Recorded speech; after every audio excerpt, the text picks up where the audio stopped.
woman that we have to thank for this incredible series. She is the creator, the writer, the executive producer. Please welcome Megan Gallagher.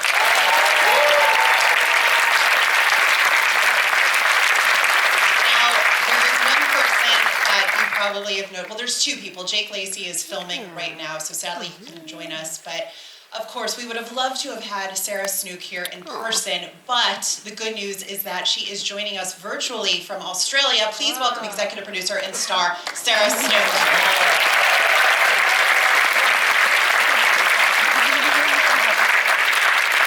I was telling Jake this, that on the front cover of my script, on the first read through, the note that I wrote was, must find different ways to cry, because we're like crying almost every scene, because everything that happens is so intense, and then it sort of shifts into this different space at the end. There's a different kind of level of culpability or compromise, or there's a different reason for the tears and fears.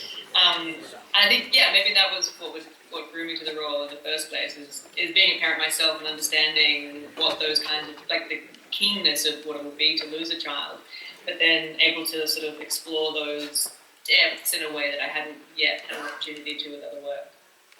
So talk about crafting that and bringing that to the screen, and what were those conversations like as you were bringing this show to life, to show two women who truly love each other and will go to the ends of the earth to protect one another? I think one of the great things about how the story is set up is there's every reason in the world for Marissa and Jenny to not be friends. I mean, Jenny is afraid she could be sued by Marissa, and Marissa has every reason to be furious at Jenny for something that she feels she might have done wrong in hiring this nanny. So there's every reason for Jenny to never go over to the Irvine house, and there's every reason for Marissa to absolutely not hug Jenny. And I just feel like I know so many women that even in that extreme situation would just not go to that level. I know so many women that in that situation would be the best version of themselves and not the worst. And it just felt honest to me that this is how a lot of women would act. And so I think the friendship is lovely throughout the whole series. It was such a joy to write, but I think it's extra special in a way because they shouldn't have been friends to begin with, almost. You know what I mean? They should be enemies. In another television series, they would be, screaming at each other and leveling threats and all that kind of stuff. So I think it's almost extra special because it should have been the worst version of them, and it was really the best. So beautifully said. I wanted to mention, I can't remember, it might be episode, Minky, you would know this, it might be episode 3 or 4, where we see Marissa and Jenny at the courthouse maybe, or the news station, and you guys are laughing and you feel bad for having a moment of just levity, and then you break down into tears. And the performance, please go back and watch this on Peacock, because the performance between you guys and how just brilliantly you switch from one emotion to the next is really profound. So what was that scene like? And Minky, what can you say to that as well? I mean, it was kind of interesting because that scene. You're talking about the news conference, right? Yes, that's yes. What. Okay, yes. So it was interesting because when we were rehearsing, Snook and I were talking about the first time she really cries is when she goes outside after Peter lashes out at her, and the person she sees is the person, as Megan says, that on the face of it shouldn't. And I think we decided at that moment that was actually going to be the turning point, Snook. Is that right? That you actually emotionally start to engage in it and cry with Jenny. And so it was kind of interesting. So that's what propelled the news conference sequences that we did together.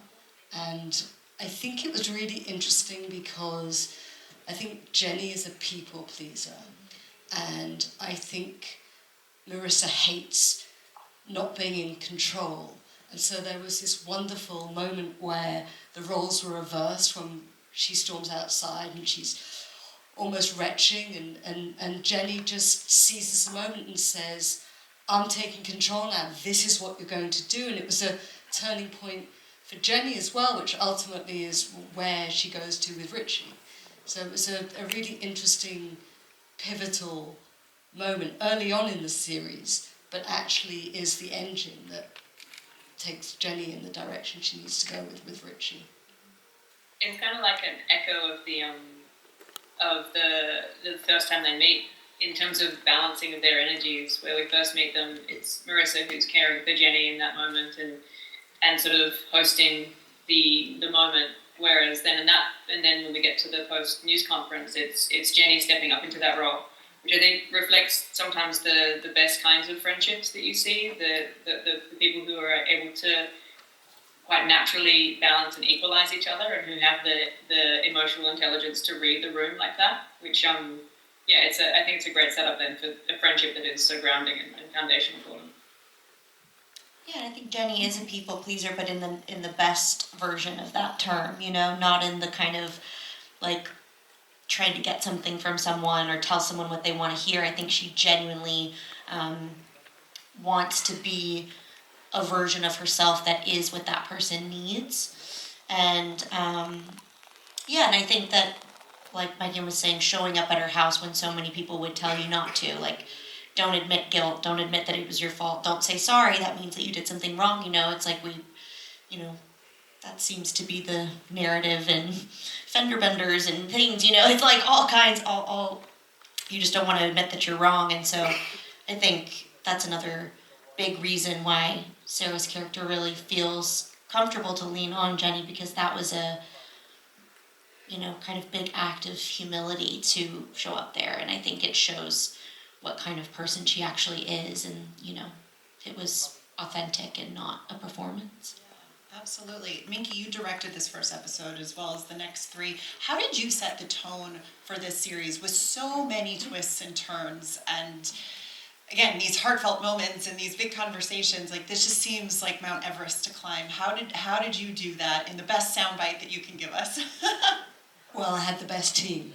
I mean, we are a team. There's no I in this game, and I think I'm very grateful to the cast for trusting me, allowing me to work with them and push and prod. I think what was important to me was that we created a grounded show. As cinematic as I tried to make it, it needs to feel grounded. Those first 5 minutes, if I don't grab the audience and have them experience this visceral moment, then I'm screwed. So, that was really the key. And the key throughout this entire show was to keep everything in a space that could connect in the same way that, women felt seen. I hope that conversations will have started to materialise on the back of this show. But that was really the key. An incredible team. I've worked with Carnival before. I feel such a simpatico that it was easy to just, Nigel had the baton and just go, unclip your wings and do your thing. And that's huge when you're directing a show, that you have the support of your showrunner and producers to just have that faith that you got this, girl, just go and do it. Yeah. Absolutely. Abby and I were talking right before we came out, and another thing that you guys did so well is Abby, I hope you don't mind me saying this, we were talking about just how busy you are right now. You've got 2 kids, and it's just like this world is just exhausting for everybody. And what's so great about this series too, and we see that right away with Dakota, with Jenny, is in those scenes where she's at the bar trying to take meetings, trying to make sure her kid is going to get picked up on time. And like, this show perfectly illustrates how demanding life is right now. And I think that's another reason why it has resonated so much, is because everybody is just trying to keep afloat. And we see that played out. So just another observation that really, I thought, resonated. So speaking of Abby, we see you as Leah in this next clip that we're going to play. You come in to the Irvine house after you hear that, I love Nigel's laughing.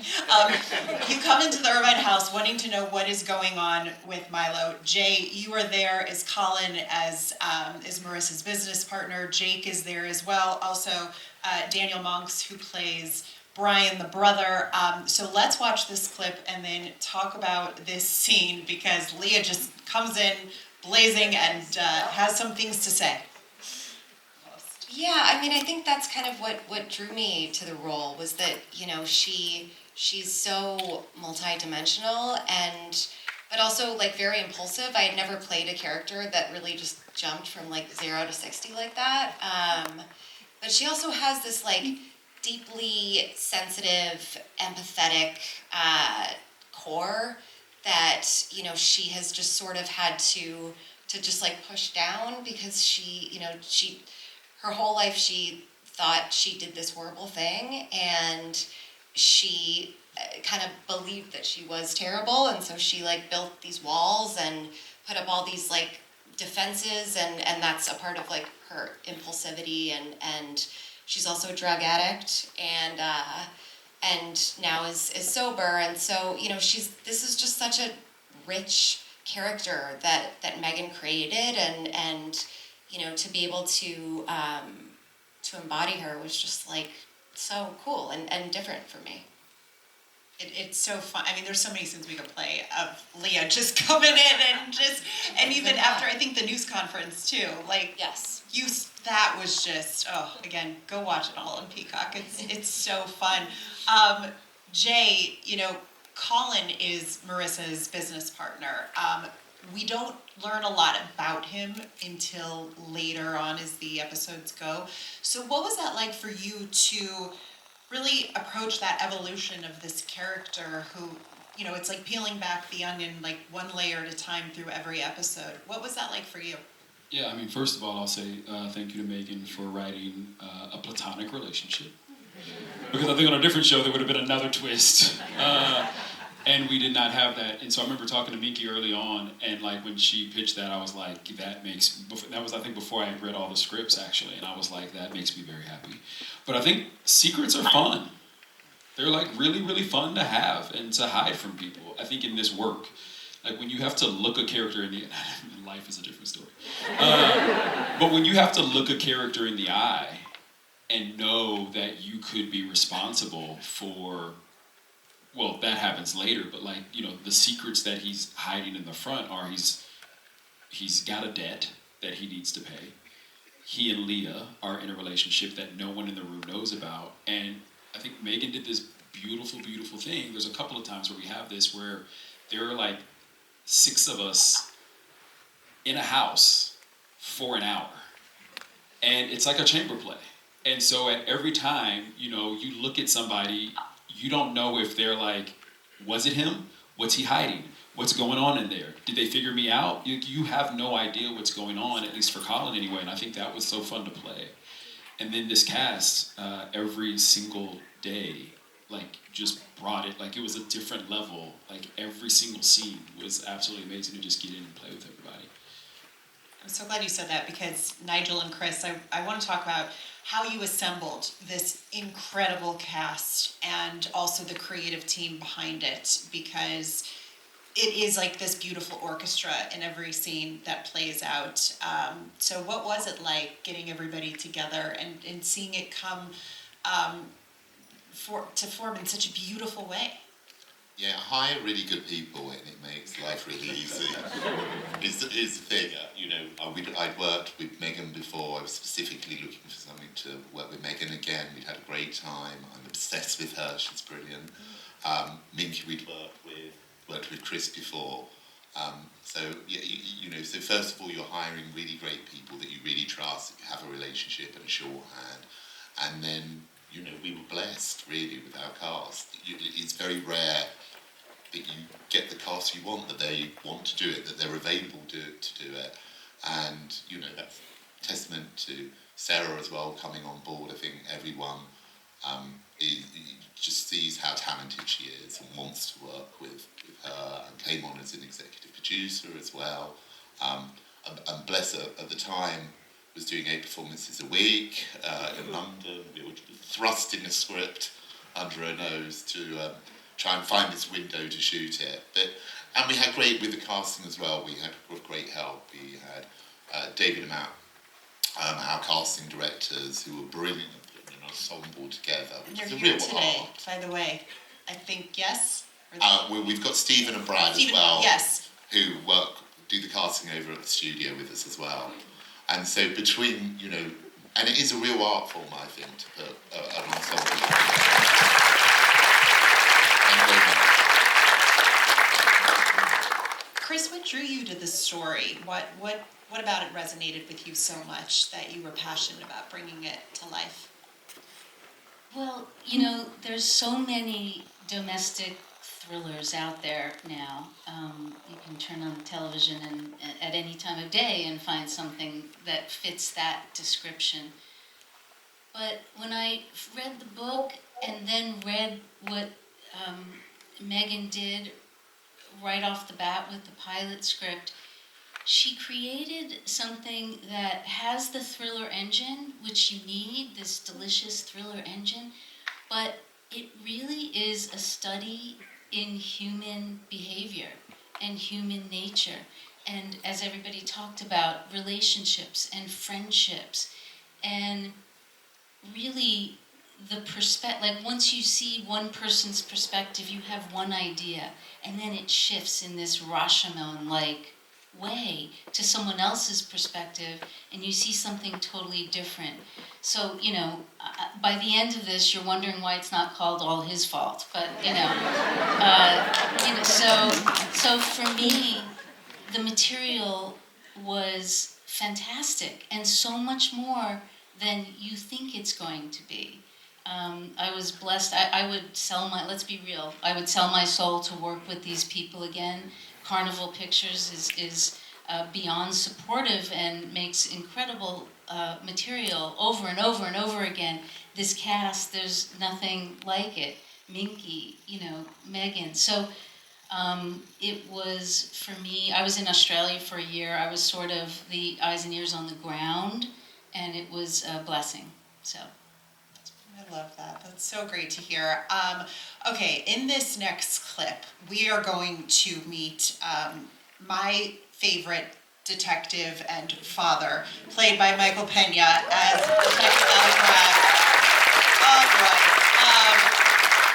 In this scene, Marissa calls him, and we see him with his son as he tries to multitask.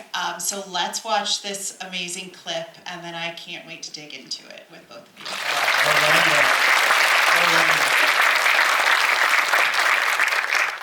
Again, usually we always see the woman juggling motherhood and career, and how nice it is to see also a man trying to juggle the home life and the career as well, because it shouldn't be just limited to one gender over another. Before this scene, there is another wonderful, fun scene, Michael, with you and the young man that plays Sammy. His name is Orlando, and you guys are doing this little dance kind of to So Happy Together, and It is the most heartwarming thing. What was this relationship like with Orlando? It was super special. I remember reading the first 2 scripts, and I knew I was going to do the series, and I lied, because I wanted to read the rest. Oh, you can ask the agents now. I lied. I said, well, I need to read 5, 6, 7, and 8, just to, if you have outlines. And I remember I asked you guys for outlines, because I needed to know.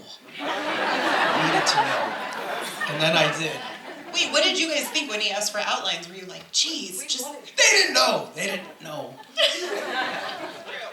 No, it really did. I'm like, and kudos to the team, because they really did a fantastic job with the script, and it was new, and it felt like it just was such a page turner. It would have been a great, I don't know, it was just a fantastic read. But working with Orlando, number one, the case itself was really satisfying. But then working with Orlando and having that relationship completely took it over the top. I remember meeting him for the first time at the offices, and I don't think it was successful until I was like, let me see if there was a song. And at that time, I was listening to Weezer had just come out with like a cover of that song, and I just tried everything. You tried jokes, blah blah blah, this and that. And for some reason, I put it on the first time, and he just looked. And then I put it on the second time, and he knew the chorus.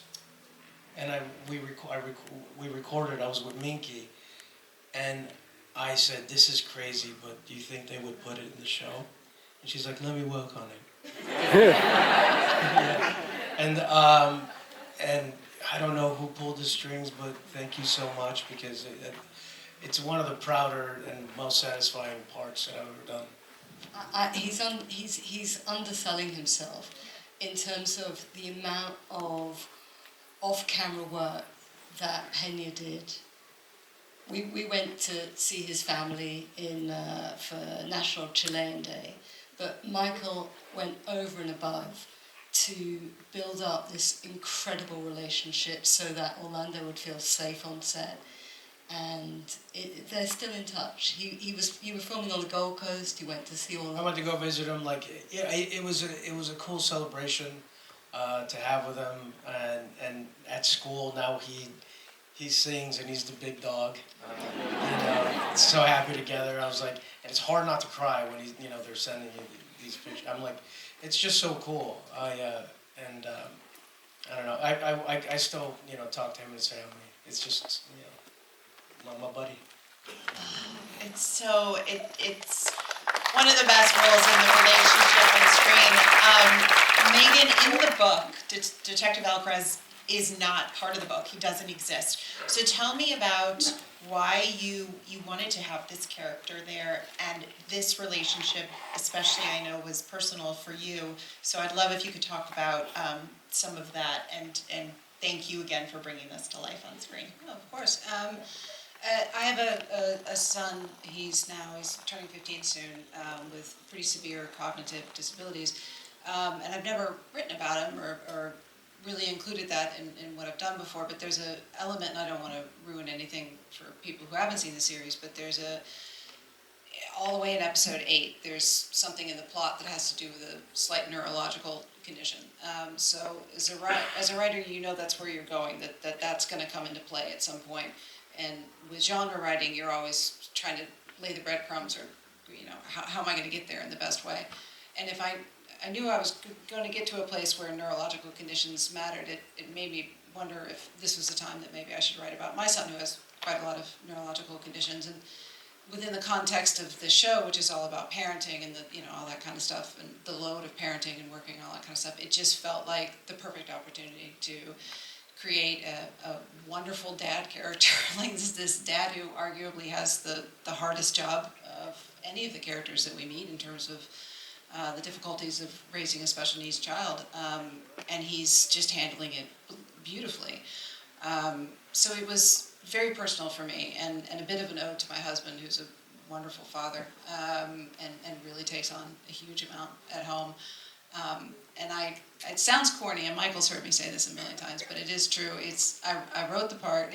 I'm not somebody who has actors in mind a lot when I write, but I've just been a huge fan of Michael's for a very long time, and I absolutely had him in mind, and he's the only actor that we ever discussed for the role, ever.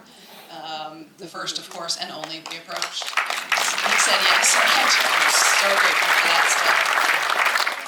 Oh, that's so beautiful. I love hearing that. And because most of you have seen the entire series, in the final episode, because I do want to talk about this moment between Sarah and Michael, when we see the detective and Marissa kind of have this unspoken language of, I know what has happened. I'm going to basically say, don't worry about it, like your secret is safe. Talk to me about doing a scene like that where there is so much unspoken dialogue and working together, because, again, really nice to see a detective here who isn't just an asshole and is truly like, I mean, there's parts of it you could interpret as being an asshole, but I really appreciate that. No, I mean, I remember reading it for the first time, and it was written so beautifully, and normally, like, especially after COVID, I'm like, my memory is like, I don't know what happened. I got COVID 3 times in like 4 months, and now it takes a much longer time to memorize dialogue. And so, but it's what I'm used to now. So and that one, it was written so effortlessly. I don't know if it was effortless for you, but memorizing was very easy. And I think it's also because Minky shot it close to the end of the shoot, that like a lot of things had happened, and I'd go visit the family And by the way, they had such a great time together. It was like a pretty good shorthand. Felt like they were playing double dutch, and I was always just trying to get in there, and it didn't work much. But you know, the last scene, I think Sarah was just fantastic in it, and just she mainly listened, but I think it's called active listening, and she really excelled in that. I mean, those kinds of scenes are some of my favorite when you just get to absorb. Like, and when you're working with Penny, first of all, Penny's the king of working with kids. Like, if you ever have anything, not to say like you got to go work with kids again, but like it's quite extraordinary watching how he's able to just transform a child actor into getting the thing to be done that needs to be done in that scene. And it's through humor, and it's through listening, and it's intuition, and that's like obviously present with Orlando, but also just like with the grown-up, you know, you just get to watch and absorb and listen, and my job was easy in that scene. I just got to be present. So good. For our last clip, I'm already sad about this because we can watch the whole series tonight as far as I'm concerned. In this last clip, Sophia Lillis as Josie, you meet Milo in this outdoor scene, and that begins to unravel the mystery of Milo's disappearance. And again, we'll talk about Duke, who plays Milo, because, oh my goodness. I already can't wait to talk to you, Sophia, about this. So let's watch this clip, and then we will dig into it. Milo, and understanding that relationship, and then just being a part of that, knowing that this was taken from her. I think it really helped me throughout the process. And I mean, if you stay with the character long enough, you know, you start to understand them more and more. And I think that helped me more and more with her grief. Yeah. I'm also curious, how many of you had read the book prior, and were you totally shocked like the rest of us were with how all of this unfolded in the last few episodes? My character wasn't in the book. Well, that's true. Yeah, that's true. Easy out. Jake Lacey took the job. And he knew nothing. And he arrived in Melbourne, and he sat in my office with Megan and I. And he said, "So tell me a little bit about the character." So I said, "Well, how much do you want to know? Or do you want to maybe save something?" He said, "No, tell it to me. Tell me everything." And he literally was gobsmacked. Jaw on the floor. He said, "Seriously?" He said, "This is the best role I've..." I can't believe I said yes, and I didn't even know this is what I was going to play. Dakota, had you read the book before? What did you know? No, but in the first time we spoke, Megan and Minky, I read every I've seen every movie through spoilers. Like I look up everything. It's just, I don't know why, but they told me I did want to know. Sarah, also, what was it like for you working with Duke? Because again, your instincts just come right out with him as well. What can you say about that? Any special memories with him? Oh, I mean, it was so lovely. Like, Duke's like such a bright spark, you know, like, and that, you know, he was actually 4 years old, so it's an unusual space for a 4-year-old to be in an adult workplace, and so you kind of have to toe this line between like getting what you need for the day because you have a job to do, but then also like remembering that he's a kid and he's gonna lose concentration and do something else, and like that's kind of the beauty of working with kids. And I feel like Mike was amazing with that, where you can kind of like you misdirect over here, and then it's interesting, and then it's back in, and it's kind of like doing that as with a child actor is like an Olympic sport. It's like it's the best kind of energetic kind of challenge for an actor, I think. Like we talk about being present and listening, you kind of have to feel which way the scene could go or should go, and forget about all the things that you want to do for the scene and just like be present for what the kid is going to do. And Duke is such a kind-hearted, like spunky little guy. That it was I had a great time. It was fun just doing that with him. Minky and I were in a car together with Duke going to the Golden Globes, and he was in this wonderful, he called it a costume, his suit for the Globes, but he was on a booster seat. And it's just funny, it's like not many people ride to the Globes in a booster seat, but of course he's 5 years old, so it was just He was in he's this adult. blue like satin suit that was Looked just great. doing the camera, and I'm like, look at this kid. He's such a pro. Before we wrap up, I wish we could play the entirety of this scene. We don't have another clip, but the scene towards the end, I want to say it was episode 7, where Sarah, you're in it, Jake is in it, Abby, you're in it, Jay, forgive me if I'm forgetting Brian, that's his name, in it as well. And all these secrets start to come to light, and it is this like play that just Episode 5. episode 5. End of Okay. Episode 5. I binged it all yesterday, so it's just all going together now. But what was it like watching a scene like that come together? Were you able to have fun on set with a day like that because it's so intense? Or, tell me a little bit about it, because it is truly just a study in, an ensemble at its best. Sarah, do you want to go first? Sure. Kate Dennis was shooting. It was the beginning of her block. The second block director we had, Kate Dennis, and she, approached it like a play. I guess we knew where the cameras were going to be, and we needed to sort of mark out the beats really specifically, because certain information comes to light in certain kind of flow, and who knows what when. I mean, that happens through a thriller anyway, but in this particular scene, so much comes out, so much gets revealed, and at the same time, there's this sort of, it's so brilliantly written, because at the same time, there's this impending tension coming, because there's a camera crew about to arrive. So everything, like the meta part of that as well, like everything's about to be seen by a camera crew, and then revealed, and trying to keep things together and make sure that things look buttoned up, and the narrative that Marissa and Peter want to put forward about their missing son, that is sort of held together, and it's just all coming apart. I mean, as an actor, that's the kind of juiciest stuff to work with, particularly when you've got five other actors and characters and journeys that you're fielding in the same scene. Then, if it's about listening and having an opinion on everything, then you've got so much to choose from, and like so many brilliant actors to work with in that space. We filmed that kind of like halfway through, so we already had a few months of getting to know each other and really loving each other and having fun with each other. And so I think because there are these very serious moments and secrets are revealed, and I think that we knew when to maybe not joke around with our castmates and go, okay, this is a serious part, we're gonna let them do their thing and just support them as much as possible. I do remember we also got called in to rehearse the weekend before, and we were all like, oh, a Saturday rehearsal, I want to just enjoy Melbourne, And it was the best thing that could have possibly happened. Yeah. Because, to your point, once we got in there, and what Sarah was saying earlier, once we got in there, Kate had done such an amazing job of